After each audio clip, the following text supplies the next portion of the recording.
The news day continues here on One News Now. I'm Charles Lejano. The Health Department warns doctors against giving prescriptions without writing down their information. Some doctors are reportedly prescribing ivermectin for COVID-19 patients, despite insufficient basis for its effectivity against the disease. To give us more details, Greg Gregorio joins us over the phone. Greg, good afternoon. Will there be actual violations or at least citations for these people who are distributing ivermectin without the necessary authorization? Hi, Charles. According to Health Undersecretary Mario Sara Vergere, up to this point, there is still no enough evidence if the government will recommend the use of ivermectin against COVID-19. And for those doctors who have been prescribing the use of ivermectin without the complete basis, Undersecretary Maria Rosario Vergere highlighted that when a physician gives prescription to its patient, it should always include all the necessary details, including the full details of the patient, the generic and the brand of the medicine, the instruction on how the patient should take the medicine, and apart from that, it should also include the name of the doctor and its signature and its license number, as well as the tax receipt number. According to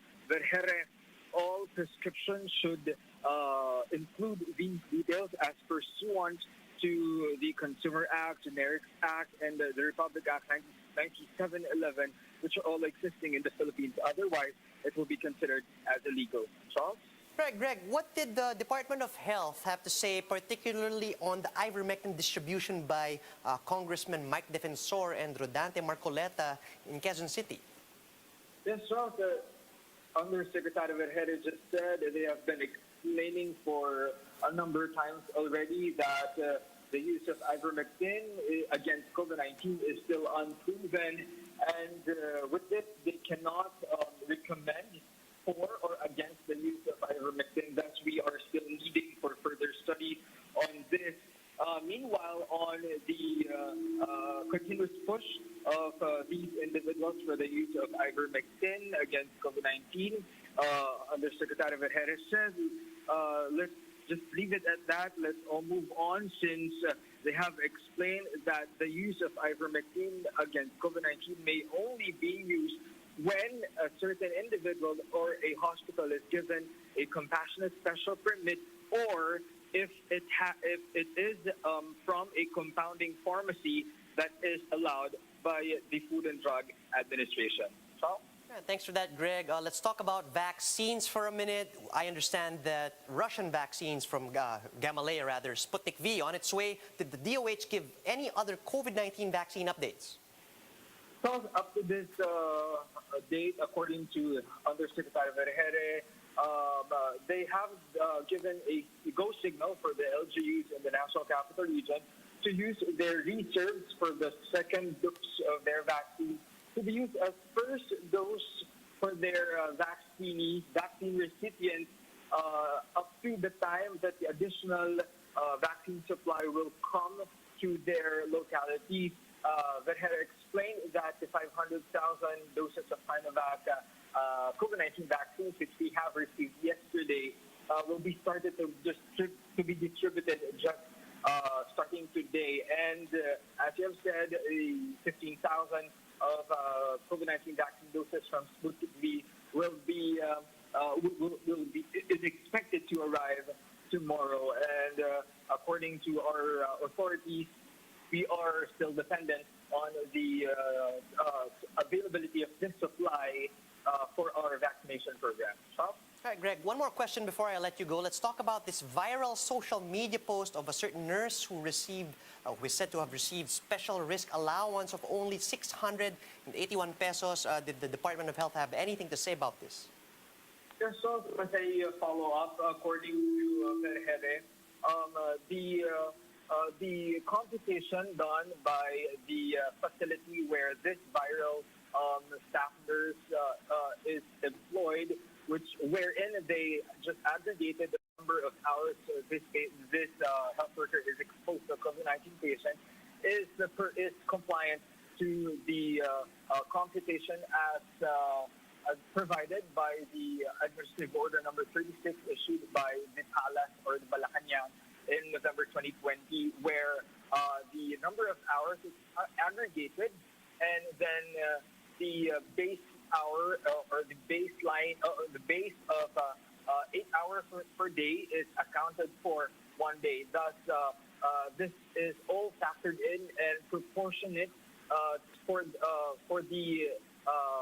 the rightful distribution of specialist allowance for all health workers, even though they are just exposed to patients lesser than 8 hours or even more than 8 hours. So, Thanks for that, Greg. Once again, that was Greg Gregorio.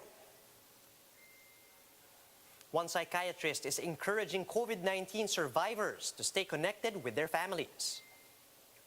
Speaking to Cito Beltran on One News's agenda, Dr. Bernadette Arsena says catching up with friends and family is important for their recovery. And Arsena adds that mindfulness meditation and simple exercises can help COVID survivors strengthen their immune system. Ang gusto ko dyan yung kamustahan, no, ng ating mga pamilya is very important. I make sure also that when I have the, family members or friends na mayroong COVID, I keep in touch with them. And you know that hello o kamustahan is very important. We'll have more stories after a quick break. Stay with us.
You're still watching One News Now. I'm Charles Lejano.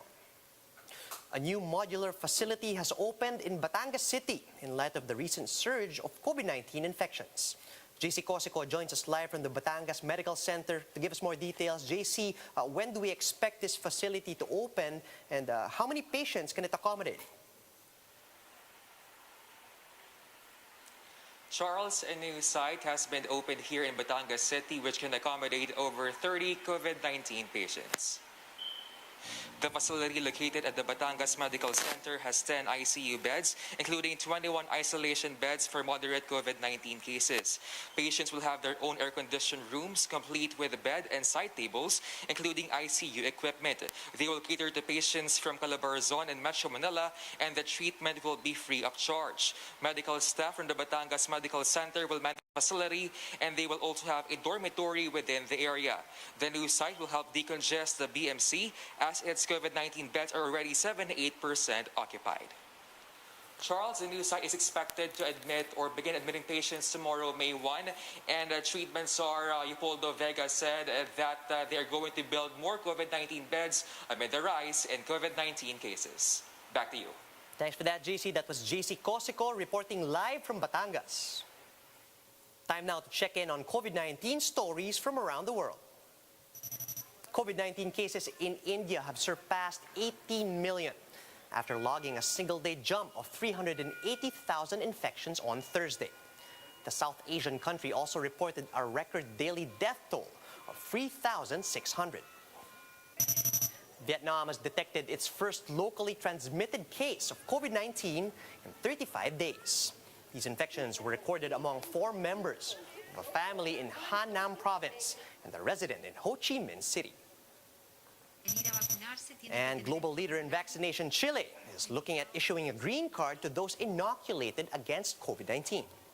The Latin American nation aims to encourage younger people to receive jabs by giving out additional incentives.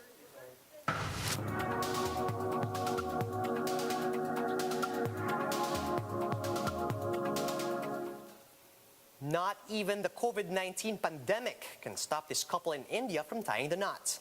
They decided to go ahead with the ceremony, with them wearing full PPEs. Let's get more details from this Bloomberg report.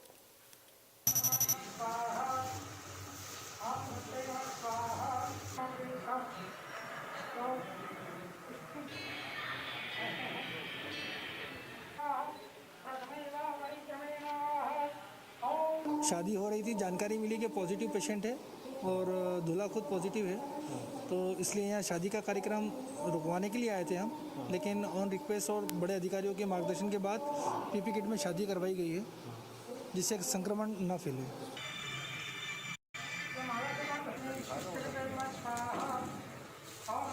Actual में क्या है, दिन ज़्यादा हो गए थे, तो मैंने सोचा कि अब एसिम्टोमेटिक भी है, दिन भी ज़्यादा हो गए, तो अब ज़्यादा परेशानी तो आएगी नहीं, इसलिए।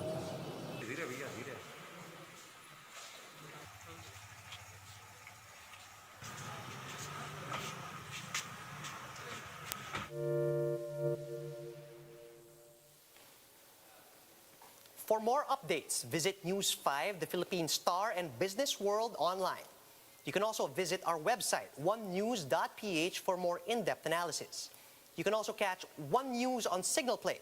Just register for a free account at www.signalplay.com so you can stream One News live anytime and anywhere. Mask on, wash hands, and stay safe, Philippines. I'm Charles Lejano. We are One News.